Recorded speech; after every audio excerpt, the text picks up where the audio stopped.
Imagine this. You are standing in the grand, sun-drenched courtyard of Akhenaten, the city of the Aten, a place of dazzling white limestone and vibrant murals shimmering beneath the relentless Egyptian sun. The air is thick with the scent of lotus blossoms and the distant murmur of the Nile, a stark contrast to the unsettling silence that often falls upon the royal palace. You are a young girl, a princess, perhaps, with the weight of gold and lapis lazuli heavy around your neck, your skin warmed by the very rays of the Aten, the disk of the sun, which your father, the pharaoh, proclaims as the one true God. You watch him, your father, Akhenaten, as he moves through the halls, his elongated features and thin limbs a familiar sight on the temple walls, yet stranger and more imposing in person. His gaze, usually fixed on the heavens, sometimes sweeps down, settling upon you and your sisters with an intensity that is both unsettling and strangely possessive. There is a palpable tension in the opulent chambers, a hushed expectation that hangs in the air like the desert dust. You feel the eyes of the courtiers, the scribes, the very stones of the palace, all watching, all knowing. A sense of dread, subtle but persistent, coils in your stomach.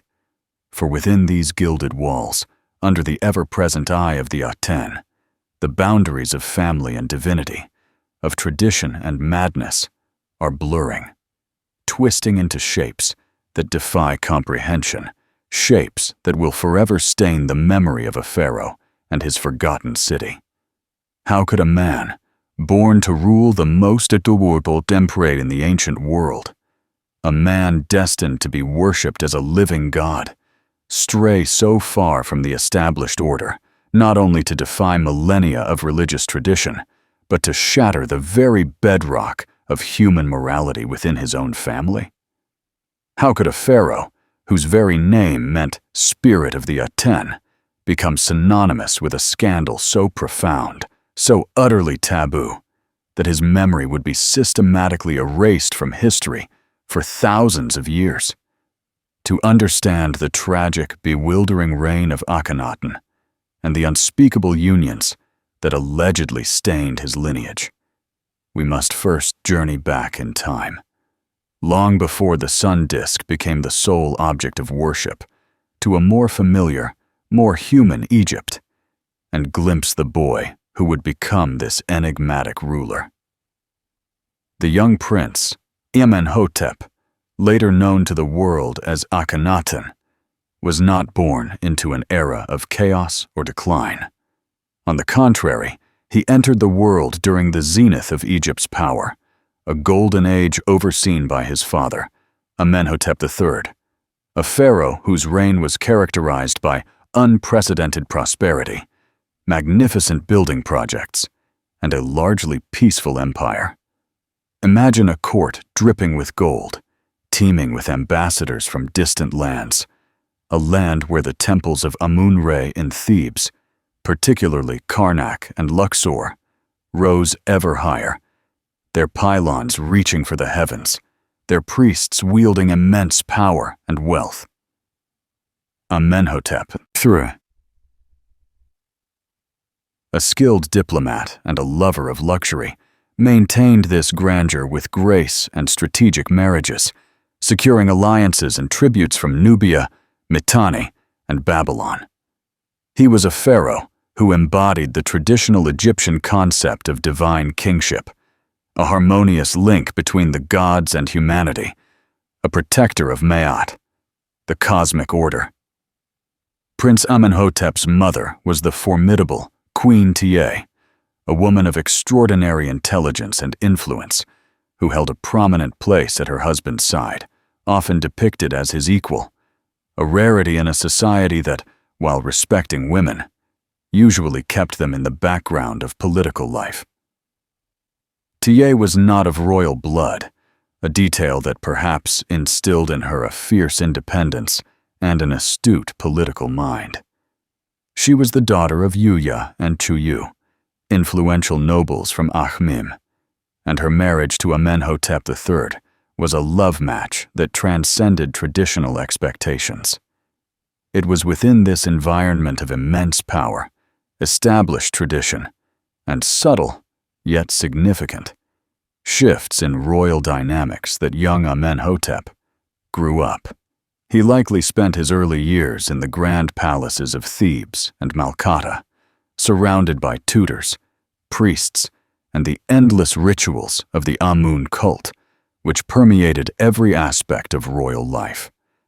He would have observed the intricate dance between the pharaoh and the powerful Amun priesthood, a priesthood that had grown so wealthy and influential that it rivaled, and perhaps even threatened, the authority of the throne itself. The temples of Amun were not just places of worship. They were vast economic enterprises, owning immense tracts of land, controlling trade routes, and commanding armies of workers and administrators. This was the established order, a system that had brought Egypt stability and prosperity for centuries. But even in this golden age, there were subtle undercurrents of change, whispers of new ideas. Amenhotep III, while a staunch supporter of Amun, also showed a particular interest in other deities, especially the solar aspects of the divine. Built a palace at Malkata dedicated to the sun god Re, and some of his own titles, such as Aten Dazzling, hinted at a growing fascination with the sun disk, the Aten, as a powerful universal force. This was not yet a rejection of Amun, but an expansion of the divine pantheon, a subtle shift in emphasis. It was this intellectual and spiritual atmosphere, this gradual opening to different interpretations of the divine, that formed the backdrop for young Amenhotep's own burgeoning spiritual quest. He was not destined to be the firstborn son. His elder brother, Thutmose, was the heir apparent. But fate, as it often does, intervened. Thutmose died young, leaving Amenhotep, the second son, to inherit the throne. This unexpected ascent might have contributed to a sense of divine destiny, a feeling that he was chosen for a greater purpose, a purpose that would eventually lead him down a path no pharaoh had ever dared to tread. The core psychological wound, the profound, almost pathological drive that would ultimately define Akhenaten's reign, was a messianic obsession with the Aten, the visible disk of the sun, coupled with an unshakable belief in his own unique, personal connection to this deity. This was not merely religious devotion. It was a radical, singular conviction that transcended into previous Egyptian theology and blurred the lines between God, pharaoh, and prophet. For Akhenaten, the Aten was not simply a god among many, nor even the chief god. The Aten was the only god, the sole creator, sustainer, and giver of life. And crucially, Akhenaten believed himself to be the Aten's only true son, its sole intermediary, the only one who truly understood its divine will. This belief was not born out of thin air, but rather grew from a potent combination of factors. There was undoubtedly an intellectual curiosity, perhaps even a genuine spiritual awakening, that led him to question the complex, often contradictory, polytheistic system of his ancestors. He likely chafed under the immense power of the Amun priesthood, whose influence had, by his father's reign, become an almost parallel authority to the pharaoh himself. To Akhenaten, the myriad gods and their elaborate rituals, the dark, cavernous temples filled with hidden images and esoteric rites, represented a corruption, a distortion of the pure, singular truth that he perceived in the universal, life-giving light of the sun. He saw the Aten as a benevolent, accessible god, whose power was manifest in the warmth and light that touched all living things, a stark contrast to the hidden, often terrifying aspects of the older deities. But this spiritual conviction, noble in its purest form, morphed into something far more dangerous. It became an ideology of absolute control, a justification for dismantling an entire civilization's belief system and rebuilding it in his own image. His obsession with the Aten was not just about theology. It was about power, about reclaiming the absolute authority of the pharaoh, which he felt had been diluted by the entrenched priesthoods. If he was the only one who understood the Aten, then he was the only one who could interpret its will, and therefore his word became divine law, unquestionable and absolute. This singular vision left no room for dissent, no room for other gods, and no room for the traditional intermediaries of the priesthood. He wasn't just reforming religion. He was reinventing the entire structure of the universe, with himself at its very center, a living manifestation of the Aten's light. This profound conviction, this almost messianic zeal, would lead him to commit acts that shattered not only religious norms, but also the very fabric of social and familial taboos, all in the name of his divine mission. Upon ascending the throne, initially as Amenhotep IV, the young pharaoh wasted no time in signaling his radical intentions. He began by constructing temples dedicated to the Aten in Thebes, but these were unlike any temples seen before. They were open to the sky, allowing the direct rays of the sun god to illuminate the altars, a stark contrast to the dark, enclosed sanctuaries of Amun. He commissioned colossal statues of himself, depicting him with an elongated face, a swollen belly, and thin limbs, an artistic style that broke dramatically with the idealized, muscular forms of previous pharaohs. Was this an attempt at hyper-realism, reflecting a physical condition, or a deliberate stylistic choice to emphasize his unique, androgynous connection to the Aten, a deity that encompassed both male and female creative principles? The debate continues, but what is clear is that this new art was a profound statement, a visual declaration of a new age. And here is where the story takes a truly bizarre turn. For this artistic revolution was just the beginning of a far more profound and disturbing transformation. Not long into his reign, Amenhotep IV made the unprecedented decision to change his name to Akhenaten, effective for the Aten, severing his connection to the old god Amun forever. But that wasn't even the worst part. He then declared that the Aten was not merely the chief god, but the only god. He launched a systematic campaign to erase the name of Amun from monuments, temples, and even private tombs across Egypt. This was an act of iconoclasm on a scale never before witnessed, a direct assault on the spiritual heart of the nation. It wasn't just about theology, it was about power.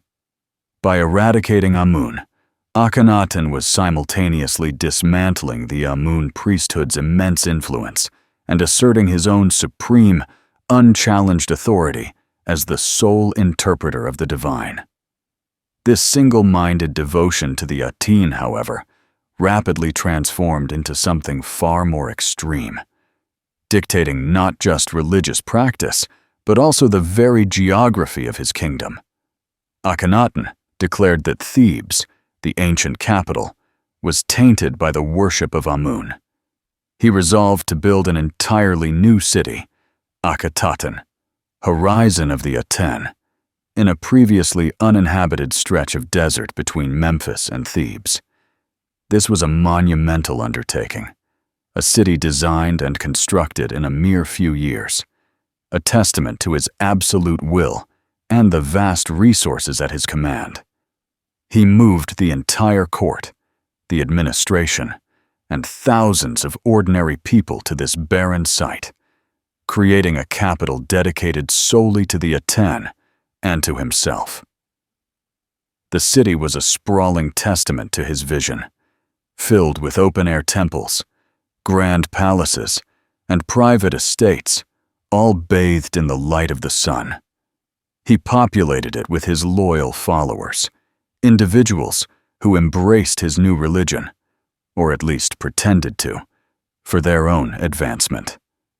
But there was a terrifying detail they had all overlooked, or perhaps deliberately ignored, in their fervor to please the pharaoh: the isolation of Akhenaten, both geographically and ideologically, was slowly but surely divorcing Egypt from its past, its traditions, and ultimately, from the practical realities of governing an empire. Within this new, radical city, Akhenaten's personal life also underwent a transformation that would shock future generations. His great royal wife was Nefertiti, a woman famed for her beauty, whose iconic bust remains one of the most recognizable artifacts of ancient Egypt.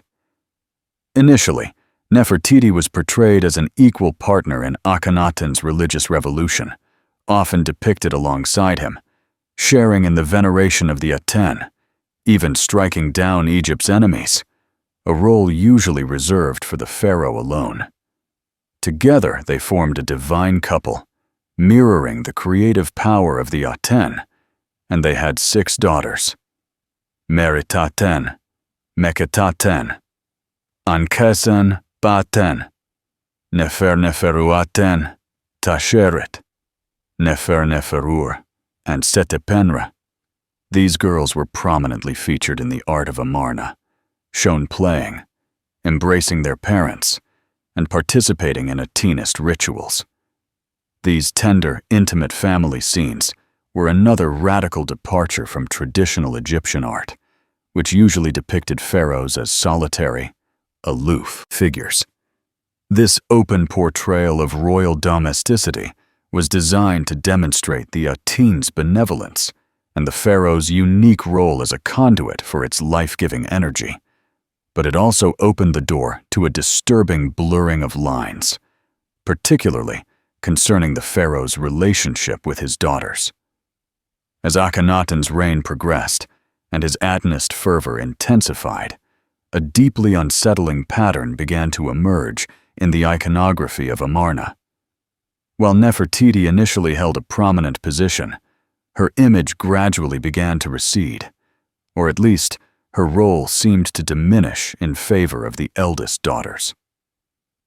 Meritaten, the eldest, and Mikitaten, the second eldest, started to appear in scenes and contexts typically reserved for the great royal wife. This wasn't merely a matter of artistic convention. It signaled a profound shift in the royal household and, more disturbingly, in the very definition of sacred kingship under Akhenaten. Consider the visual evidence that has, for millennia, caused historians and Egyptologists to gasp in disbelief and profound discomfort. There are reliefs and stelae from Amarna that show Akhenaten in shockingly intimate poses with his daughters, particularly Meritaten. These are not merely scenes of paternal affection. One striking example shows Akhenaten and Meritaten together in a double cartouche, a symbol typically reserved for a king and his great royal wife, signifying their joint rule and divine legitimacy. Meritaten is depicted with the uraeus, the royal cobra, adorning her brow, an emblem of pharaonic power almost exclusively worn by the ruling queen, and sometimes the pharaoh himself.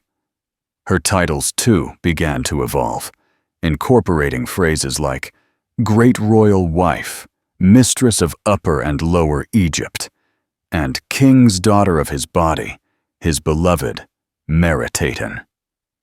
These were not the titles of a mere princess, but of a reigning queen. But there was a terrifying detail they had all overlooked, or perhaps consciously suppressed, in the face of the pharaoh's absolute authority.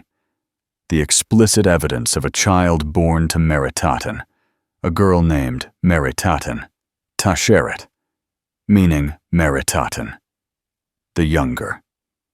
While the father's name is not explicitly stated on the fragmented inscriptions, the context, the family tree, and the utter lack of any other male figure in Meritaten's life who could be considered a royal consort pointed an undeniable finger at Akhenaten himself.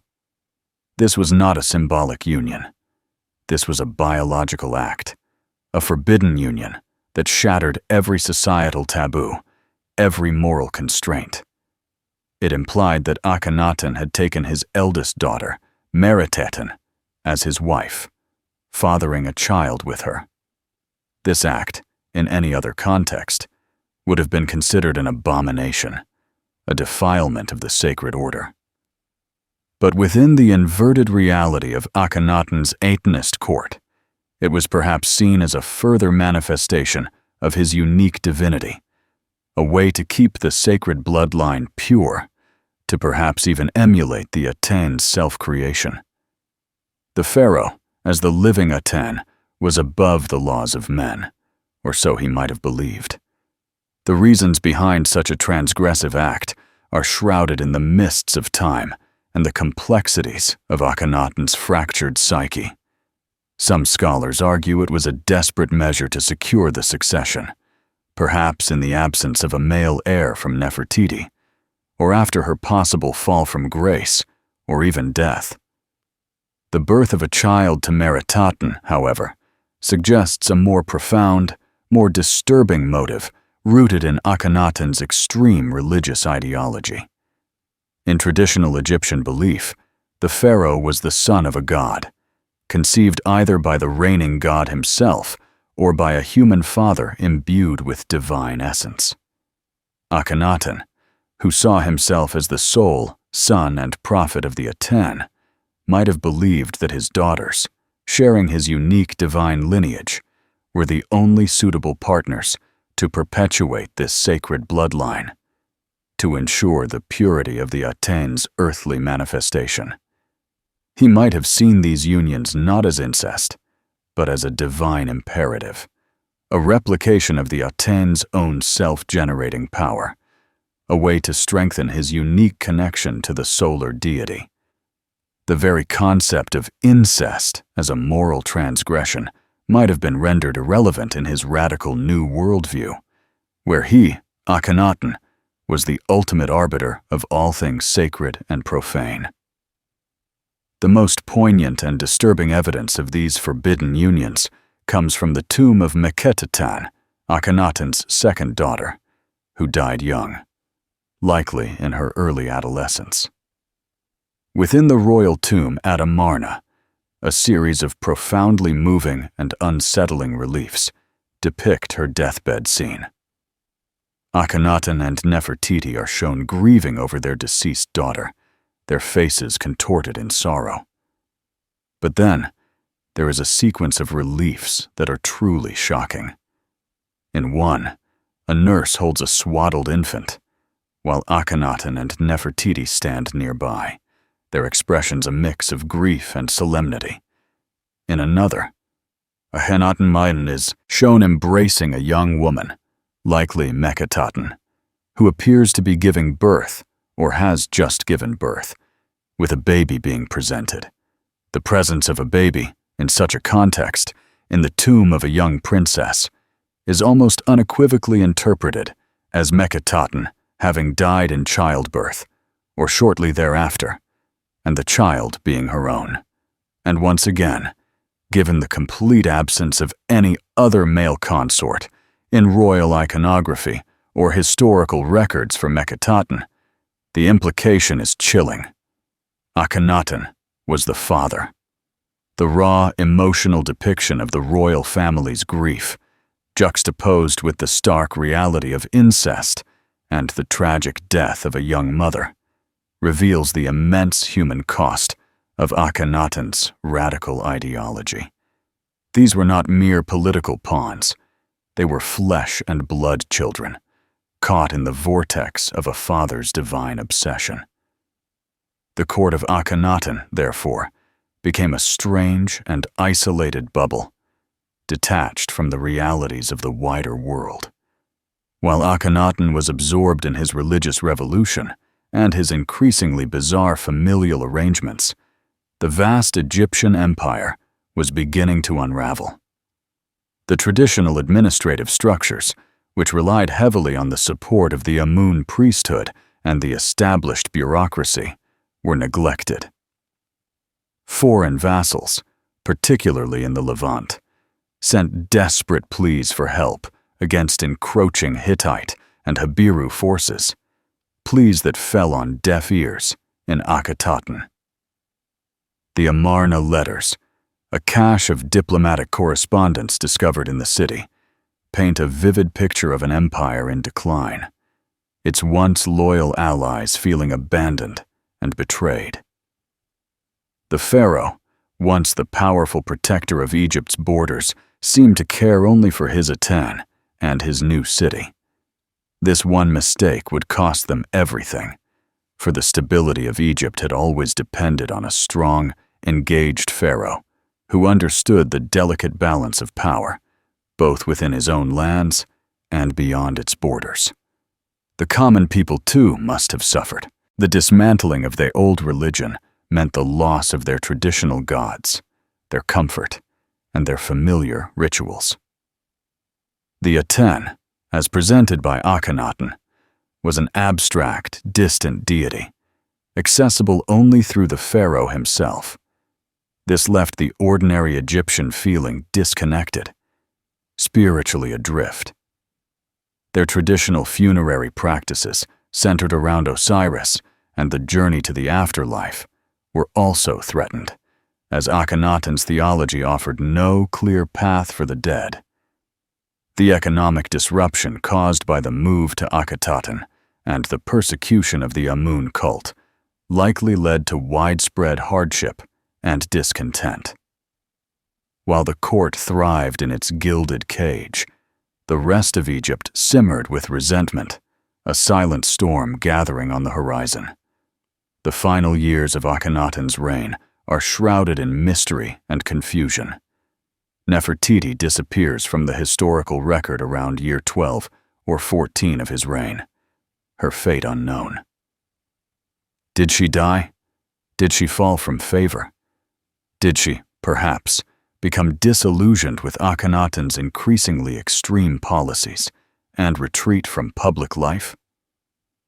Some theories suggest she may have even ruled briefly as a co-regent under a different name, Pharaoh, before Akhenaten's death. The succession itself is also convoluted. A mysterious co-regent named Smenkhkare appears for a brief period, ruling alongside Akhenaten, or perhaps even after him. His identity is fiercely debated. Some scholars believe he was Akhenaten's younger brother, others that he was Akhenaten himself under a different name, or even Nefertiti. The truth remains elusive, adding to the enigmatic nature of this period. Akhenaten's death, around year 17 of his reign, was as obscure as much of his life had become. He likely died in Akhenaten, perhaps from natural causes, though some speculate about disease or even assassination. With his death, the fragile edifice of his new religion and his isolated city began to crumble almost immediately. The court, which had followed him to Akhenaten out of loyalty or ambition, quickly realized the precariousness of their position. The powerful forces that Akhenaten had suppressed, the Amun priesthood, the traditional nobility, the disgruntled military, began to reassert themselves.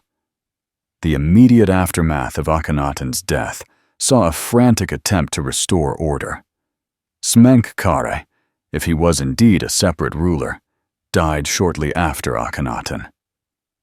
The throne then passed to a young boy, Tutankhaten, Akhenaten's son, with a minor wife named Kia, or perhaps even a younger son of Akhenaten and Nefertiti. Regardless of his precise parentage, he was a child, likely no more than 9 years old, placed on a throne that was reeling from a generation of unprecedented upheaval. His principal queen was Ankhesenpaten, Akhenaten's third daughter, who was also his half-sister. This union, while still incestuous by modern standards, was a return to a more traditional pharaonic practice of marrying within the immediate royal family, maintain the purity of the bloodline. However, it was also a direct consequence of Akhenaten's actions, for it was the only way to secure a legitimate succession within the royal family he had so radically redefined. Under the guidance of powerful advisors, particularly the Vizier I and the General Horemheb, the young pharaoh Tutankhaten began the slow, painful process of reversing Akhenaten's revolution. His name was changed to Tutankhamun, living image of Amun, signaling a decisive return to the old gods.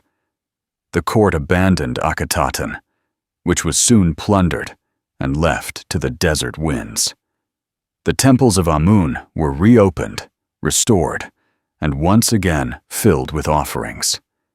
The names of the old gods, so meticulously chiseled away by Akhenaten's workmen, were painstakingly recarved onto monuments. The cult of the Aten was suppressed, its temples dismantled, its images defaced. This was not merely a religious reversal. It was a deliberate, systematic campaign to erase Akhenaten from history, to make it as if he had never existed.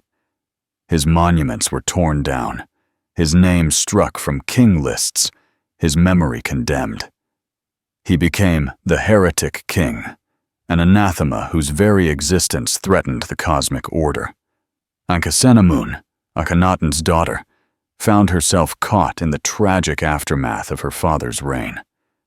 She married her half-brother, Tutankhamun, a union of convenience and necessity, aimed at solidifying the fragmented royal lineage. But their reign was short-lived. Tutankhamun died young, leaving Ankhesenamun a widow, childless, and utterly vulnerable. The famous Ankhesenamun letter to the Hittite king Suppiluliuma I, pleading for a Hittite prince to marry her and become pharaoh, speaks volumes about the desperate state of the Egyptian monarchy and the personal terror of a young queen who had seen her family and her world shattered. She refused to marry one of her father's former advisors, likely I, and sought a foreign prince, hoping to regain some semblance of power and stability. Her plea was ultimately denied or ended in tragedy, as the Hittite prince, Zananza, was murdered en route to Egypt. I, the powerful vizier, did indeed marry Ankhesenamun and briefly became pharaoh, only to be succeeded by Horemheb, the general, who completed the erasure of the Amarna period, pulling out every last root of Akhenaten's legacy. The story of Akhenaten and his forbidden unions is more than just a historical curiosity. It is a profound and timeless tragedy that speaks to the enduring complexities of human nature, power, and faith.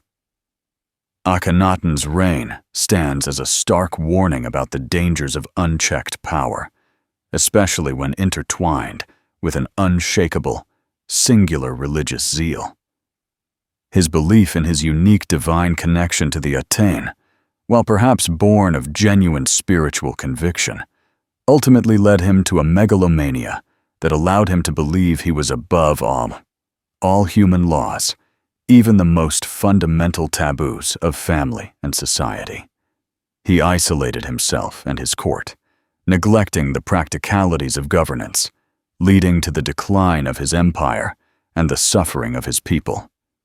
His attempts to impose a radical new order, driven by his personal psychological wound and obsession, resulted in utter chaos, and ultimately, the complete erasure of his memory for thousands of years.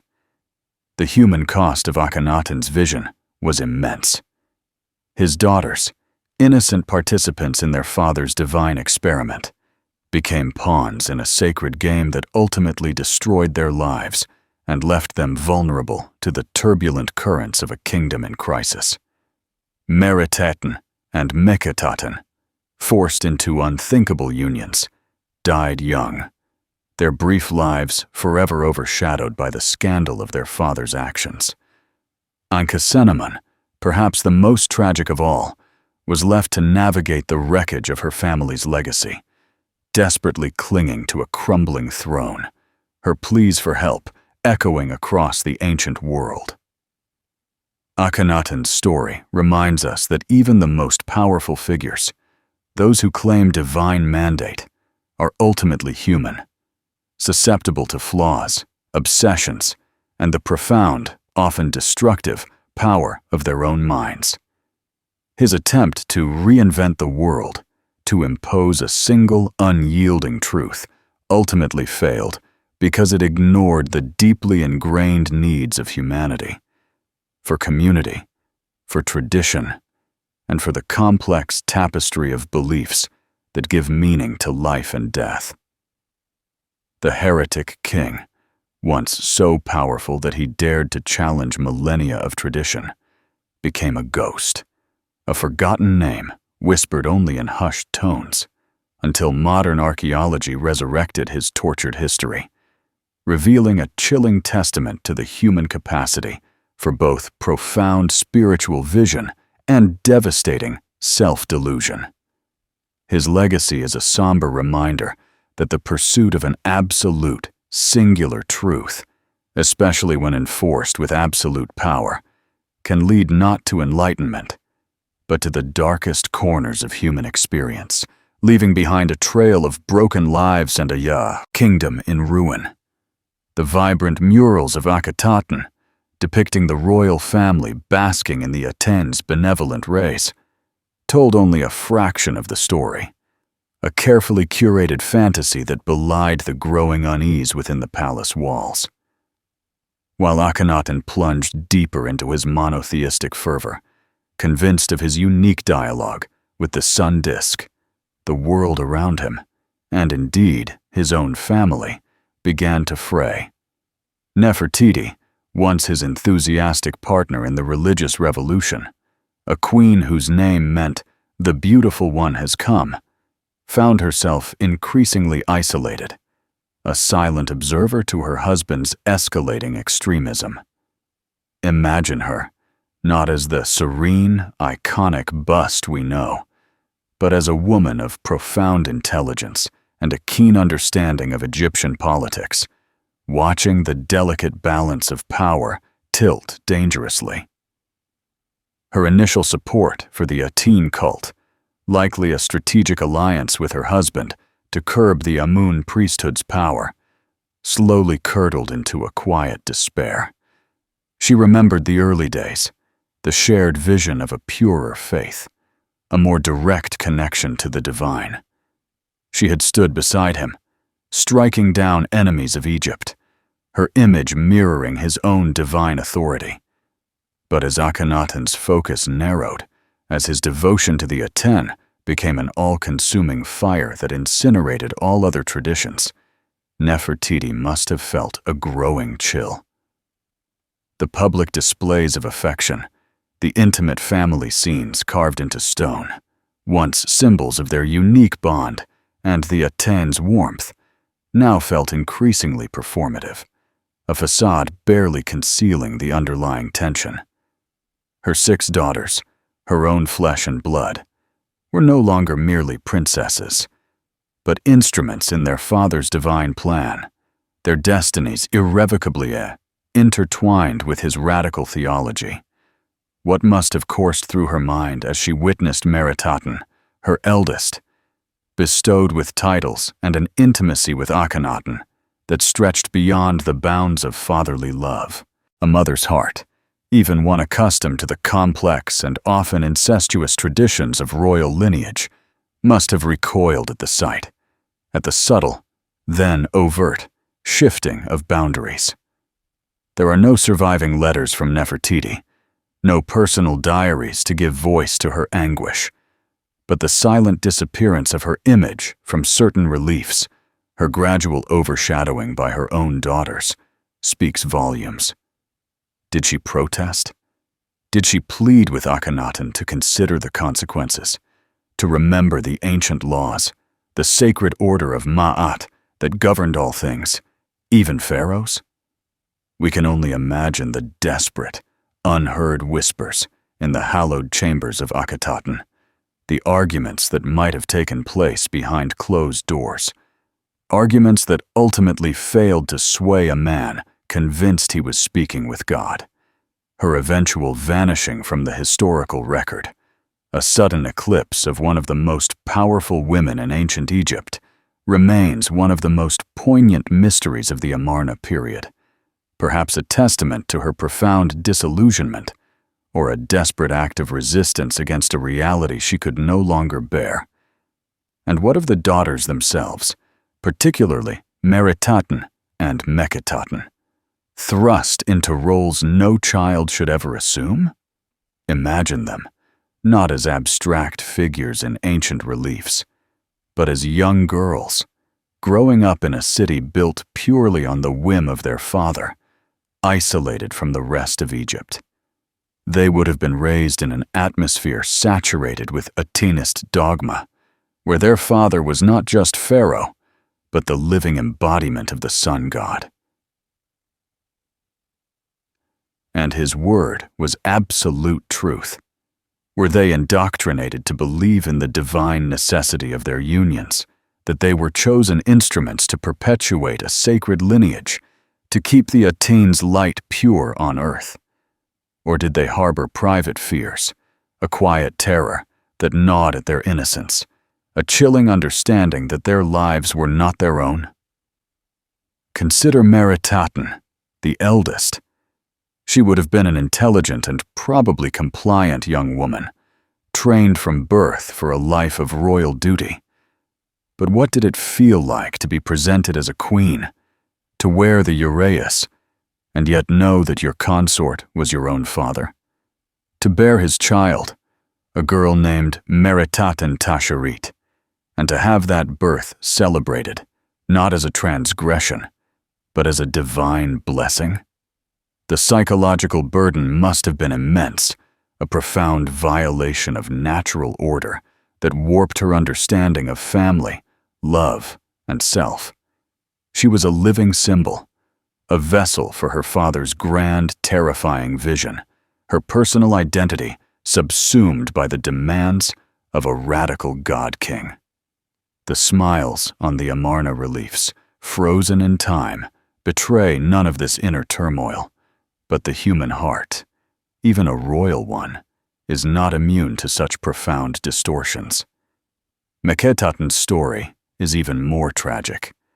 Her death in childbirth, documented in the haunting reliefs of her tomb, paints a devastating picture of a young life cut short, another victim of Akhenaten's divine ambition. She was likely only a teenager, still blossoming into womanhood, when she was forced into this unnatural union.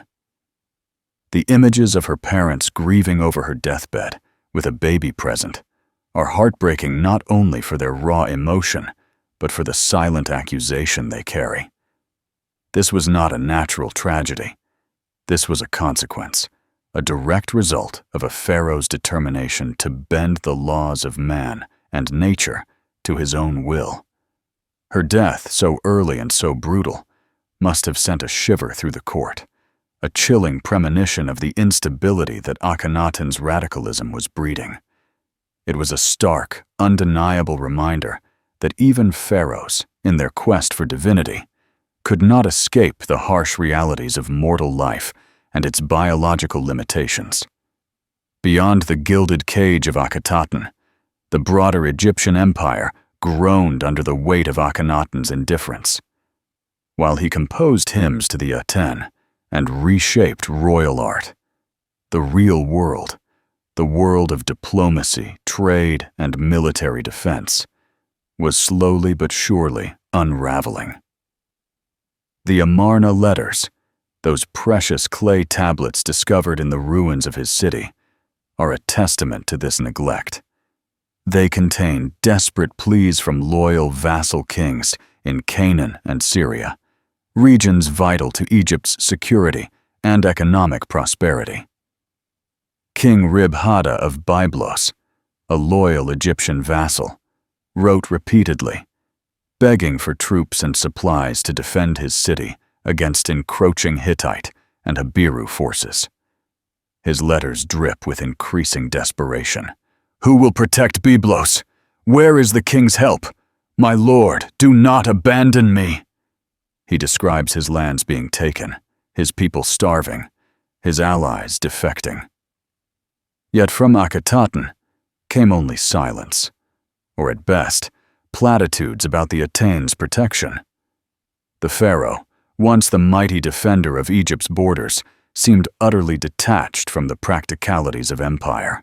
This indifference was not merely poor governance. It was a symptom of Akhenaten's all-consuming focus on his spiritual revolution, a conviction that the Atene alone would secure Egypt's dominion, rendering earthly armies and diplomacy irrelevant. This one mistake, this profound detachment, would cost them everything, shattering centuries of Egyptian hegemony and leaving a legacy of weakness that would take generations to mend. The common people, those who toiled in the fields and workshops, far removed from the lavish palaces of Akhenaten, also felt the oppressive weight of Akhenaten's radical changes. Their lives had always been anchored by the familiar rhythms of religious festivals, the comforting presence of their local gods, and the promise of an afterlife assured by Osiris. Akhenaten's decree that only the Aten was God, and that he was the sole intermediary, stripped them of these spiritual anchors. The dark, mysterious temples of Amun, Osiris, Isis, and a myriad of other deities, where they could seek solace, offer prayers, and participate in communal rituals, were now forbidden or defaced. The Aten, depicted as a distant, abstract solar disk, offered little personal comfort or connection to the struggles of daily life. How could a farmer appeal to the Aten for a bountiful harvest, or a grieving mother for the safe passage of her child's soul, when all access to the divine was funneled solely through a pharaoh who seemed increasingly remote and detached? The economic disruption caused by the massive relocation to Akhenaten, the persecution of the powerful Amun priesthood, who controlled vast resources and employed countless people, and the general instability further exacerbated their suffering. A deep, simmering resentment began to brew, a silent resistance that would eventually erupt in a furious backlash against Akhenaten's memory. Whispers of dissent, though carefully suppressed within Akhenaten, surely circulated beyond its pristine walls. The powerful Amun priesthood, dispossessed of their wealth and influence, did not simply vanish. They retreated into the shadows, maintaining their networks, their loyalty to the old gods undiminished. The traditional nobility, whose power bases were tied to the old religious centers and administrative structures, harbored their own grievances. The military, accustomed to an active pharaoh leading campaigns and defending borders, must have felt a growing frustration and disillusionment with their pacifist, religiously obsessed ruler. These were the forces that, upon Akhenaten's death, would swiftly and ruthlessly move to restore the old order, to systematically dismantle every trace of his revolutionary reign. The very stones of Akhenaten, once a monument to his singular vision, would become a quarry for future pharaohs, its memory erased, its existence denied. The final years of Akhenaten's reign were thus marked by an accelerating unraveling, a slow-motion catastrophe playing out within the isolated bubble of Akhenaten. The initial fervor of the Atenist revolution gave way to a palpable sense of foreboding. The lavishness of the court, the endless feasts and ceremonies, began to feel like a desperate attempt to maintain an illusion of stability and divine favor. But the cracks were showing. Nefertiti's disappearance, the early death of Akhenaten, the growing isolation from the empire, all pointed to a reign in crisis. Akhenaten, perhaps increasingly frail and consumed by his own spiritual quest, may have been oblivious to the gathering storm, or perhaps simply chose to ignore it, convinced that the Aten would ultimately prevail. But the forces of tradition, of human nature, and of political reality were far more resilient than he could ever have imagined. The dramatic rise of figures like Ai and Horemheb, military and administrative strongmen who would eventually seize the throne, signaled the end of Akhenaten's personal, spiritualized rule and the return of a more pragmatic, traditional form of governance.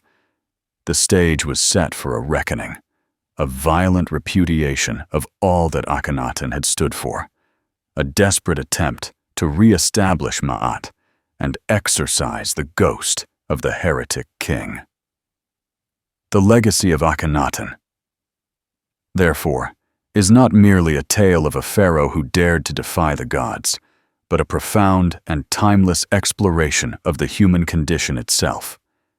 His story, unearthed from the sands of Amarna after millennia of silence, serves as a chilling testament to the seductive power of absolute conviction, the destructive potential of unchecked authority, and the tragic consequences when personal obsession eclipses the fundamental bonds of family and society.